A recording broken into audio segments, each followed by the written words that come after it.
ஓம் நம சிவாய். போன வீடியோவில் கோயில் கோபுர அமைப்புகளை பற்றி பார்த்தோம். இந்த வீடியோவில் அதோட தொடர்ச்சியை பார்ப்போம். ராஜகோபுரத்தை தாண்டி நம்ம போகிறப்ப முதல்ல பலிபீடம் தான் இருக்கும். இந்த பலிபீடத்துக்கு பக்கத்தில் தரையில் நம்ம விழுந்து கும்பிட்றப்ப நம்மளுக்குள்ள இருக்கிற எண்ணங்கள்லாம் பலியிடணும். அதை உணர்த்துறதுக்காகத்தான் இந்த பலிபீடத்தை வச்சுருக்காங்க. இந்த பலிபீடம் எப்படி இருக்குன்னா, சதுரமான பீடத்துக்கு மேலே 8 தாமரை இதழ்கள் இருக்கும். இது மேலே அன்னத்தை வச்சு நெய்வேத்தியம் பண்ணுவாங்க.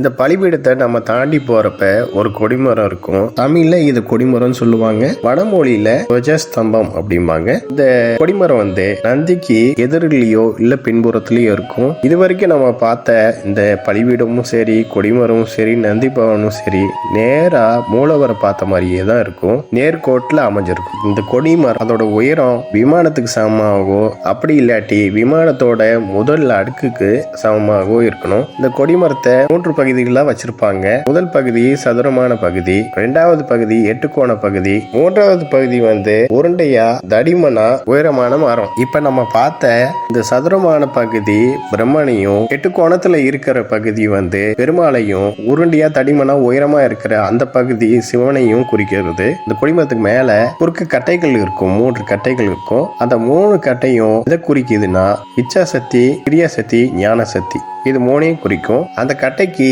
நடுவுல 2 தண்டுகள் வரும். அந்த தண்டுகள் எதை குறிக்குதுன்னா, சந்திரனையும் சூரியனையும் குறிக்கும். ஓகே, நெக்ஸ்ட் வீடியோ பார்ப்போம். இந்த சேனல் சப்ஸ்கிரைப் பண்ணுங்க, பெல் பட்டனை பிரஸ் பண்ணுங்க, லைக் பண்ணுங்க, ஷேர் பண்ணுங்க. தேங்க்யூ.